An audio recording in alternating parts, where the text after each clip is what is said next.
Hi, I'm your host Vasco Duarte.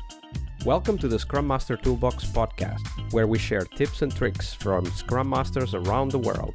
Every day, we bring you inspiring answers to important questions that all Scrum Masters face day after day.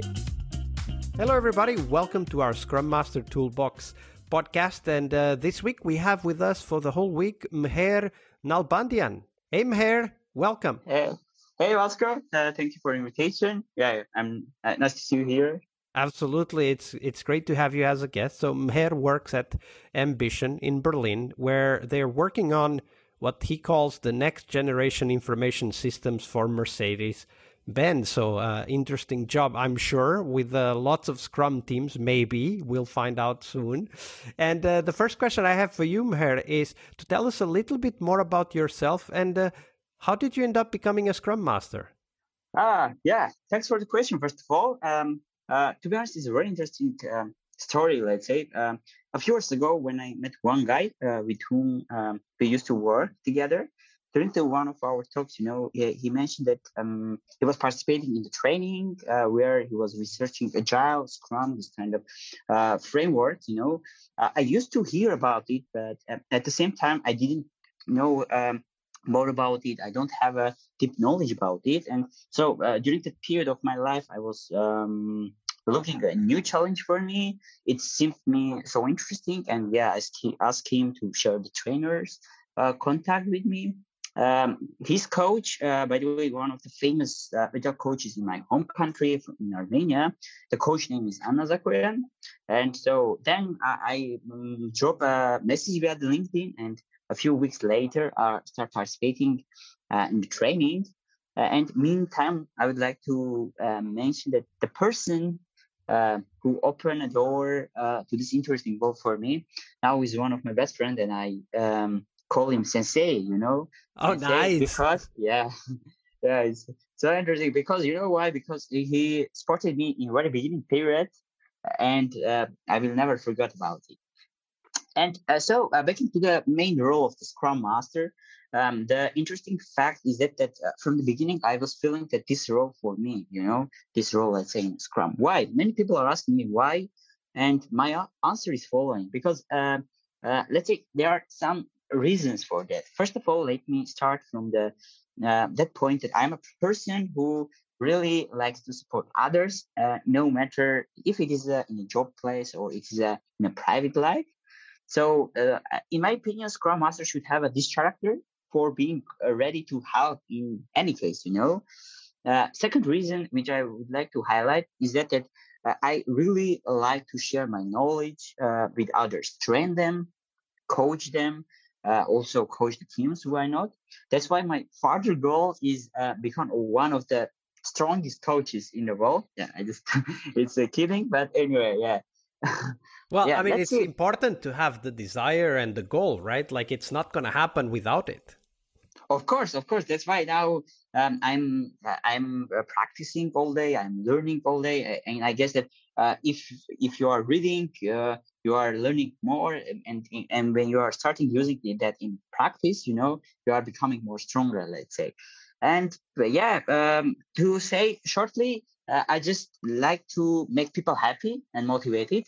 That's why I choose to become a Scrum Master. Yeah, and we can already see that in the first few minutes of this week with you. Oh, you like to really? make people Thanks. happy and motivated. Okay, so, thank you. Mher, obviously, in order to become one of the greatest Agile coaches in the world, we need to go through a lot of failures, right? We need to bump our heads against the wall. We need to fail to learn, because it's the learning we value. It's the learning that makes us good at the job that we do. So today's Monday, Fail Monday here on the podcast. So we want to dive into one of those stories. So Mher, tell us a story of a moment when, as a Scrum Master, you tried your best, but the best just wasn't good enough at that time. Tell us the story first. We'll dive into the details later, but walk us through that story first. Okay. It's really hard to remember kind of stories, because in the first period when I become a Scrum Master, a lot of challenges are coming, But I have one story which I always share with the people. So the story is the following. When I started working as a Scrum Master, I was afraid a lot from my first sprint retrospective. I have read a lot of articles about it, watched a lot of videos, and read a book called Agile Retrospective, Making Good Team Great. This book is written by Diana Larsen and Esther Derby, if I'm not mistaken. And my suggestion is that every Scrum Master should read it. But back into the story, important is that, I was in the room, I preparing all the stuff, board, pens. I already choose the method on which we should start using during the retro, waiting for the team members, and if I'm not mistaken, it should have been started at 2 p.m. around after our sprint review. So in the team, if I'm not mistaken, 7 people, we have 7 people in the team. And at 2:05, I remember that only 3 people came, and yeah, a little bit we start retro. I was shocked, I was talking how we are. I'm planning to do the retro, and meantime, I'm not seeing that my team members, only the 2 members, are not concentrated. They were like looking at their watch, or no, they are not looking at watch. They took laptops with them, Okay, and so they were looking... at the laptop typing. Yeah, like typing, that. yeah, typing. And I was sitting there thinking, what's going here? What I missed, And then I said, come on, something is wrong here. So I checked my Slack, at the time we are using Slack for the internal communication, and I pointed out that I missed one part, that we have had a critical bug in the production, let's say critical issue in the production, and the team start working on that because, users, it is a time that users are doing it. It's a critical time. Prioritize this topic. So the team decided to go there. So saying this, I would like to mention that I have learned that Scrum Master should know everything that is happening, around his or her team, Besides that, before set up a meeting, Scrum Master should be informed who is going to participate in the, let's say, in the meeting. There is no matter it's a sprint review or another meeting, and understanding the reason why the other team members will skip it. So if you think about that story there, Mher, I mean, the bugs are surprising, right? Like they show up out of nowhere. I mean, they were always there. We just didn't know about them, of course. So this bug happens after the sprint review. The team goes and tries to fix it. They don't show up for the retro. And I'm thinking, like, why would the team members that did come to the retro not share with you that, hey, the rest of the team is solving this bug? So what was going on with the team? Like, what was the reason why they didn't even, come out and say, hey, we can't have the retro now because we're all, busy trying to fix the bug? Yeah, good question. First of all, let's come in this way. I'm a little bit shocked, and I didn't understand what's going around.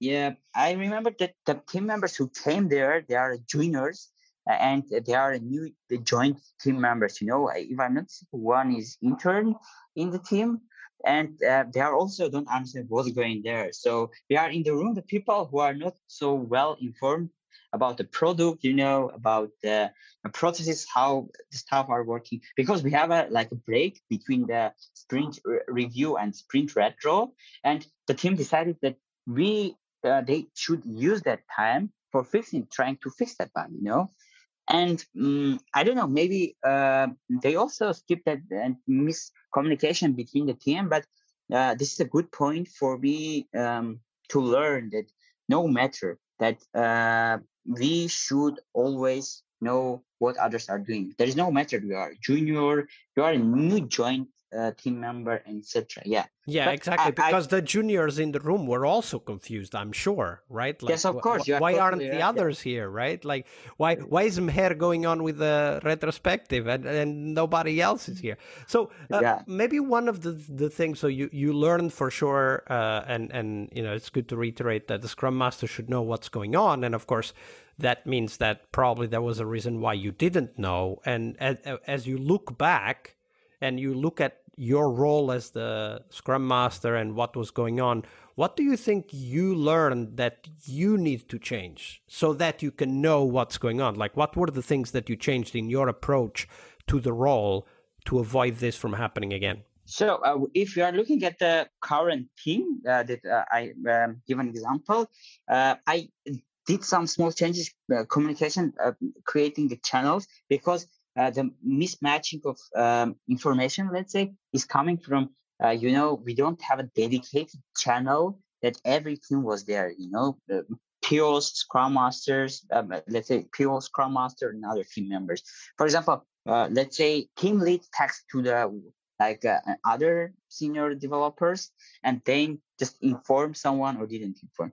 The problem is coming from there that the team didn't have a internal chat, or they have, but not everyone was there.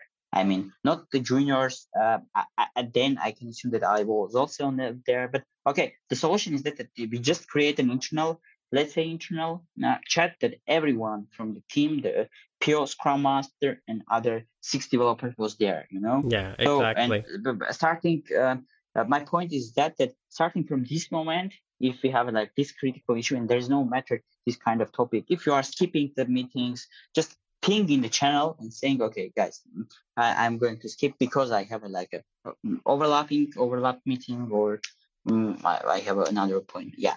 That's absolutely. That's a great point. Like we should make sure as Scrum Masters that there are team-wide communication channels, whether that is email or Slack or SMS or WhatsApp, whatever it is, but just so that we have communication that goes to the whole team.